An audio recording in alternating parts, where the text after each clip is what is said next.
CEBIS transmission settings. This is the CEBIS transmission settings section. To modify your transmission settings, scroll to the transmission gear icon and push the rotary dial to drop into the menu. Once in the menu, there are many variables which you can change, including the engine settings menu. The engine settings menu allows you to set an engine power droop in 3 different operating modes. The engine power droop is on a percentage basis. Engine droop is how far the engine RPM is allowed to lug down before the transmission responds to the load and changes the transmission ratio. To modify your engine power droop tolerances, enter into the Engine Power Droop menu and highlight a mode. In this example, we will modify the fixed engine speed.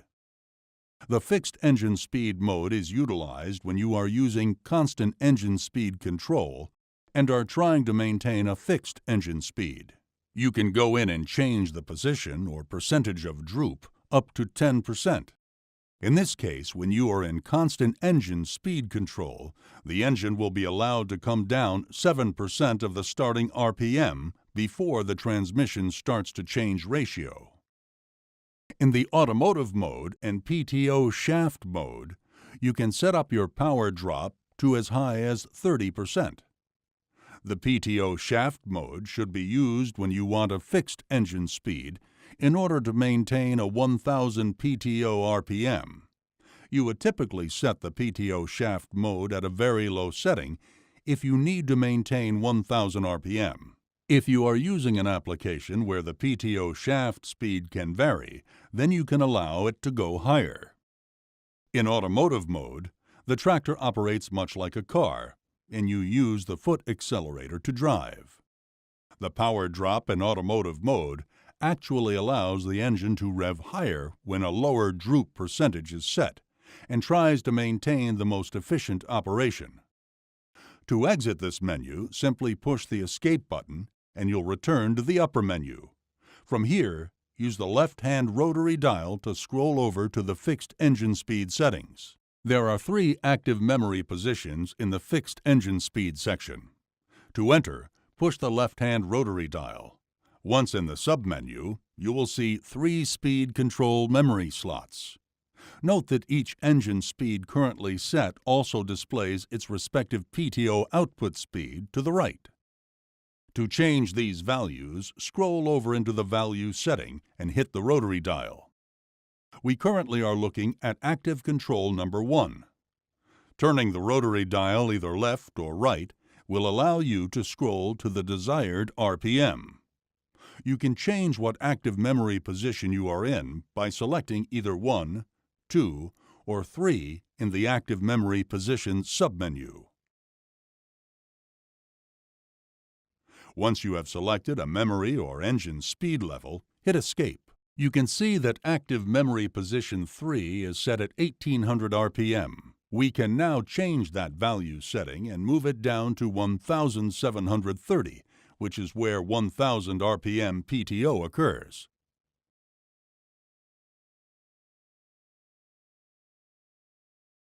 Once you have returned to the Speed Control Overview screen, you will see that the new changes have taken effect.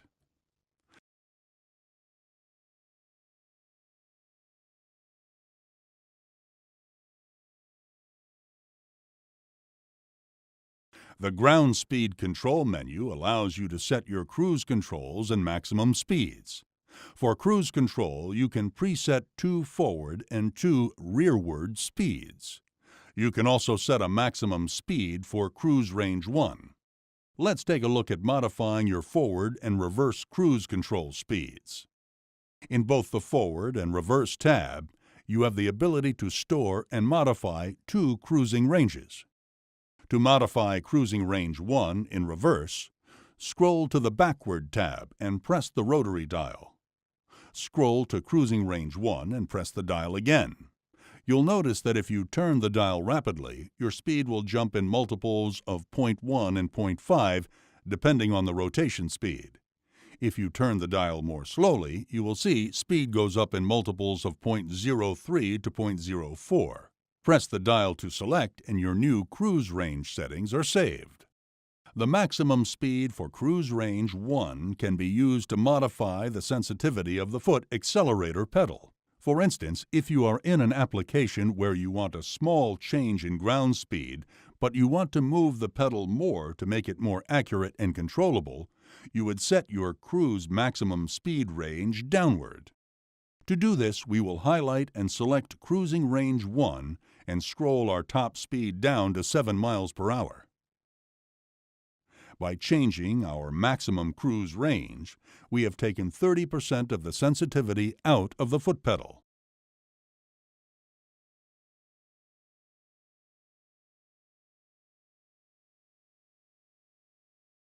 In the Transmission submenu, you'll find 2 available driving modes, automatic and manual, or drive stick mode. To select a mode, scroll to the desired driving mode and click on the rotary dial. In this example, we switch from automatic to manual or drive stick mode. In manual mode, the CMOS lever will become a propulsion lever. In the automatic mode, your ground speed is controlled by the foot pedal. In the PTO shaft section, you can set the automatic PTO to turn on and off with the 3-point hitch. This feature can either be set to inactive or can be turned on by selecting via hydraulic lift.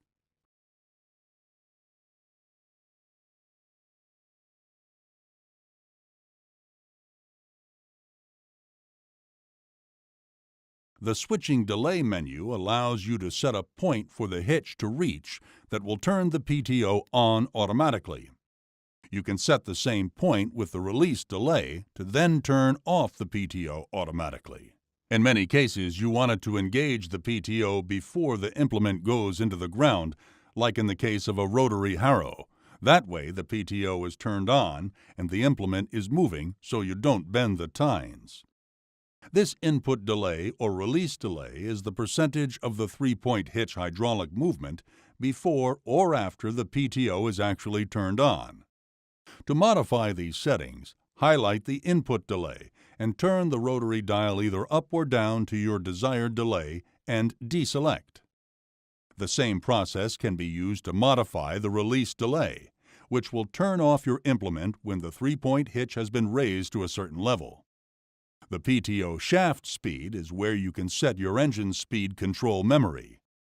This allows you to have 3 different PTO settings for 3 different soil types or 3 different sections of a field where you need to do different conditioning, and that conditioning is based upon PTO speed. The driving strategy is a section that changes the response time of the transmission. If the driving strategy is set to -5, the transmission will be much slower to respond to changes than at a +5 setting. For example, if you are doing a lot of roading and you come to a stop sign, you release the throttle or the accelerator pedal, and you have a driving strategy in +5. It will slow down very fast compared to a -5 driving strategy. In most cases, setting your driving strategy to 0 will be that best setting and is the default setting. Driving strategy also changes the aggressiveness of your shuttle engagement as you change between forward and reverse.